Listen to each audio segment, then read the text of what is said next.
बच्चों, आज हम व्याकरण में पढ़ेंगे शब्द रचना। शब्दों की रचना 4 प्रकार से होती है: उपसर्ग लगाकर, प्रत्यय लगाकर, संधि द्वारा और समास द्वारा। तो इन सब के द्वारा शब्दों की रचना होती है।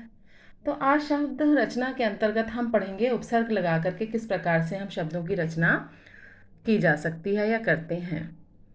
अनेक उपलब्धियों का क्षेत्र आजकल ज्ञान विज्ञान को माना जा रहा है। इसकी अभिव्यक्ति के लिए विपुल शब्द भंडार की आवश्यकता है। मतलब इसकी अभिव्यक्ति के लिए हमको, ज्ञान विज्ञान की अभिव्यक्ति के लिए हमको विपुल मतलब अथाह शब्द भंडार की आवश्यकता है। भाषा के स्वभाव की खोज हमारे व्याकरण के विद्वानों के द्वारा की गई। ये तो आपने व्याकरण में पढ़ा ही है ना। तो कि भाषा के बारे में हम किससे जानते हैं? व्याकरण से ही जानते हैं, भाषा की शुद्धता के बारे में। तो व्याकरण, भाषा के स्वभाव की खोज हमारे व्याकरण के विद्वानों के द्वारा की गई और अपने सतत परिश्रम एवं अद्वितीय सूझबूझ से उन्होंने कुछ उपाय ढूंढे जिससे शब्दों की रचना की जा सके। इससे भाषा का कोश जो है वो प्रतिदिन बढ़ता रहता है। बस ज़रूरत परिश्रम और बुद्धि के प्रयोग की है। अतः एक शब्द के कई अर्थ बने, है ना। आप देखते हैं ना अनेकार्थी में कि एक शब्द के कई अर्थ होते हैं और कई नए शब्दों की रचना होती है। उन्हीं से कई नए शब्दों की रचना होती है जिन्हें हम शब्द रचना कहते हैं। मैं आपको पहले बता चुकी हूँ कि शब्दों की जो रचना है वो 4 प्रकार से होती है। उपसर्ग लगाकर हम शब्द की रचना कर सकते हैं, प्रत्यय लगाकर, संधि द्वारा और समास द्वारा। ठीक है। तो आज जो है हम क्या पढ़ रहे हैं? हम पढ़ रहे हैं उपसर्ग लगाकर शब्दों की रचना। तो सबसे पहले तो हमें ये जानना ज़रूरी है कि शब्द उपसर्ग क्या है। तो उपसर्ग शब्दांश हैं, शब्दों के अंश हैं। तो जो शब्दांश शब्दों से पूर्व लगकर उनके अर्थ में विशेषता या परिवर्तन ला देते हैं वो उपसर्ग कहलाते हैं। उपसर्ग जो है वो मूल शब्द के प्रारंभ में यानी शुरू में यानी पूर्व में लगते हैं और उनसे जो नया शब्द बनता है तो पूर्व में लग कर के मूल शब्द के पूर्व में लगे और फिर जो नया शब्द बना उसके अर्थ में विशेषता ला देते हैं या फिर परिवर्तन ला देते हैं। या तो उस शब्द का अर्थ बदल जाता है या फिर उसमें कुछ विशेषता आ जाती है। जैसे कि आप उदाहरण के लिए एक उदाहरण आपको दिया हुआ है यहाँ पर, वाक्य आप ध्यान से पढ़िए। दूसरों को उपदेश देना आसान है, परदेश जाकर लोग अपनी सभ्यता एवं संस्कृति को भूल जाते हैं। स्वदेश प्रेम पर एक निबंध लिखिए।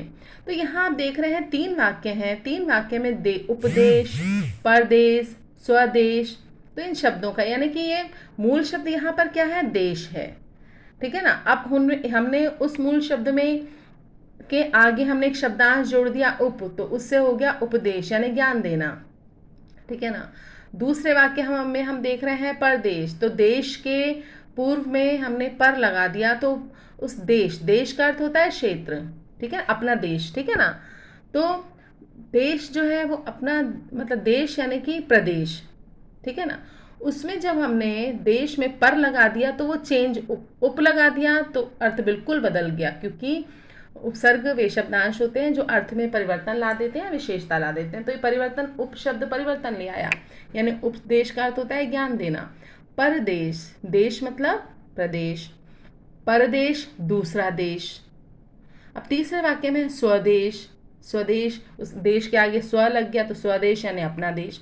मतलब एक शब्द है देश, उसके आगे आप देखें इसके पूर्व में हमने, देश के पूर्व में हमने वी लगा दिया तो विदेश हो गया यानी दूसरा देश हो गया। ठीक है ना। पर लगा दिया तो वो परदेश हो गया यानी दूसरा पराया देश। हम उसके आगे देश में आ लगा देंगे तो आदेश हो जाएगा, वो हो जाएगा हुक्म या आज्ञा। देश के आगे हम सम लगा देंगे तो संदेश हो जाएगा, वो हो जाएगा समाचार। मतलब एक मूल शब्द देश था, हमने उसके आगे वी, पर, उप, सन और स्व उपसर्ग लगाया और देखा आपने कि इस शब्द के अर्थ में जो है काफ़ी परिवर्तन हो गया। ठीक है ना। तो इस प्रकार से शब्दों की रचना होती है।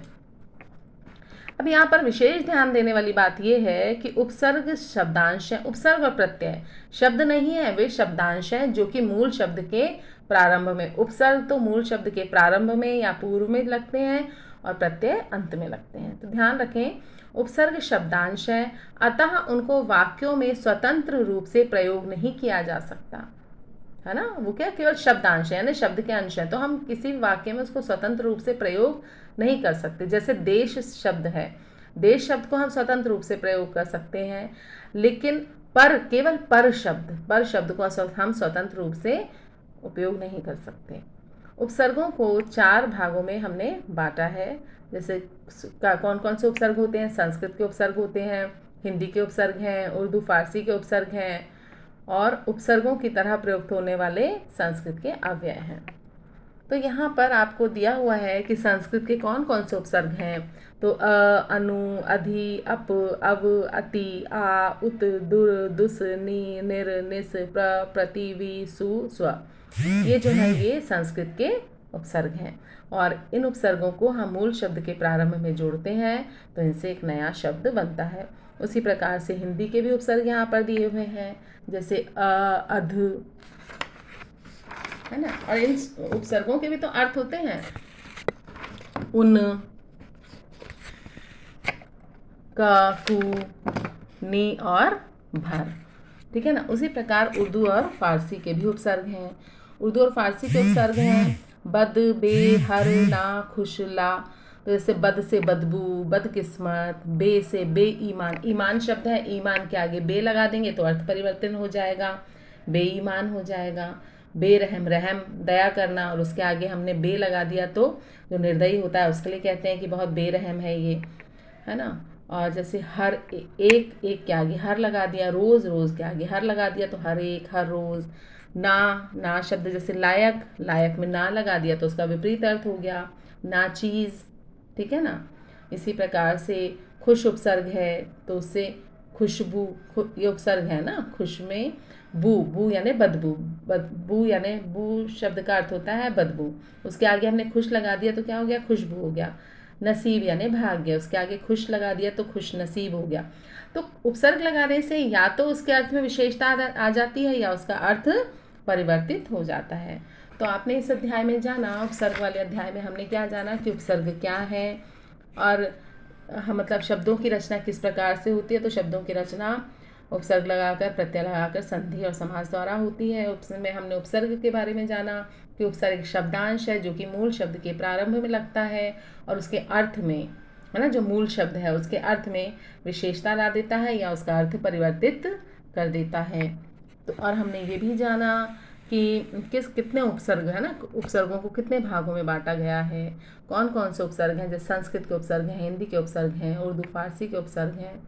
उसी प्रकार से उपसर्गों की तरह प्रयुक्त होने वाले कुछ संस्कृत के भी अव्यय हैं, और इन उपसर्गों को लगाकर नए शब्दों की रचना किस प्रकार से की जा सकती है, हमने इस अध्याय में ये जाना। आशा है आपको ये अध्याय समझ में आया होगा। एक बार नहीं, आप तो 2 बार इसको सुनिए, और नहीं समझ में आया तो आप मुझसे पूछ सकते हैं फ़ोन करके पढ़ाई के संबंध में कि मैम ये परेशानी है। तो आज तो मैंने आपको ये समझाया, और कल हम इसका अभ्यास कार्य, प्रश्नोत्तर व अभ्यास कार्य करेंगे। आप अपना काम जैसे जैसे दिया जाता है अपनी कॉपी में करते रहिए।